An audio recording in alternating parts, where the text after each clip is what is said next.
The legalization of marijuana got one step closer to become a reality at the federal level today.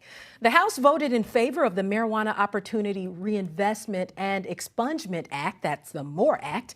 And to talk more about this, I'm joined by Kim Rivers, the CEO of TruLeave, a top-performing cannabis company. Thank you for joining us, Kim. Can you break down the details of this act and how important it is to see it passed at the federal level?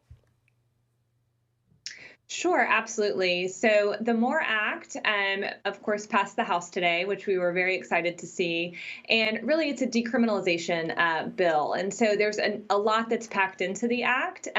But the primary effects of the act are the fact that, basically marijuana as a whole will be decriminalized, which opens up certain opportunities for a lot of folks, including, of course, existing cannabis businesses. And so things like our tax treatment. So currently, current cannabis businesses are actually taxed at a level under 280E. We're taxed as an illegal business, and we pay over 50% in taxes to the federal government. This would actually impose a tax of 5 to 8%, with those funds being directed specifically to address and to right some of the wrongs that were created via the war on drugs. That tax provision was somewhat controversial, and we're hoping that in future iterations we can address some issues that were really in that provision, specifically the fact that there was an amendment that was added that is a bonding provision that actually will provide barriers for folks that have felonies and because of drug crimes from actually participating in the industry, which seems a little counterintuitive to the overall purpose of the bill. But it is overall, I think, a positive, again, an historic moment in marijuana reform, and we look forward to continuing to work on the details of implementation. Thanks for laying that out for us because, as you say, decriminalization has been one of the primary reasons. But I wonder, what would be the first step in developing the federal level public health regulations for marijuana?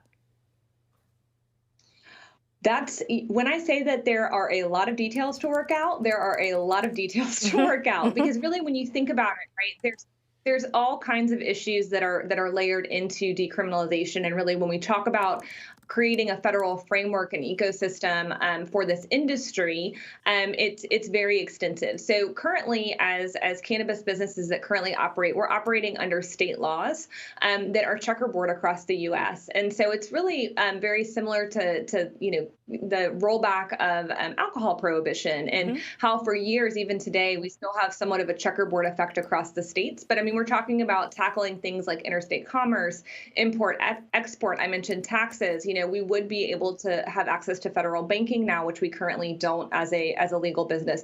Potentially companies like ours that are public being able to list on NASDAQ and the NYSE. Job creation, which is a huge, obviously right now in the middle of a pandemic, topic for discussion. It's estimated that with full legalization, 1.6 million jobs could be created. Currently in the legal industry, about 243,000 jobs are now supported with the cannabis industry. So really there is so much potential to unlock, but there are a lot of details to work out. And again, I just want to bring it back to the fact that we can't lose sight of the fact that social justice is and should be a very key element of any law that's passed at the federal level. And, I know for myself and many other advocates, there are so many groups that have been working on this for so long. And we just need to make sure that those voices are at the table as we develop a real holistic solution to this issue. Kim, in the minute that we have left, can you explain to me how detrimental it would be for the industry if this law does not pass?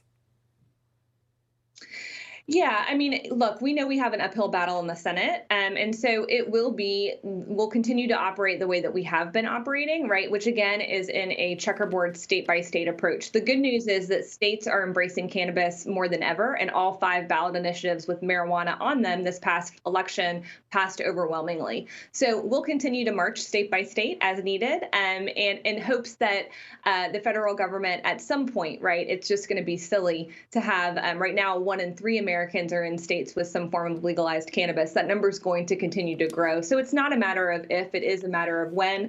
And we remain hopeful and optimistic that our leaders in Congress will listen to the American people.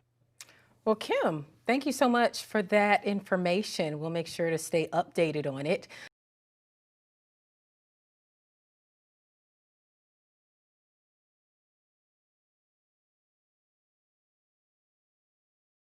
The biggest stories the moment they happen from around the globe. Subscribe to Bloomberg Quicktake now for insight in an instant.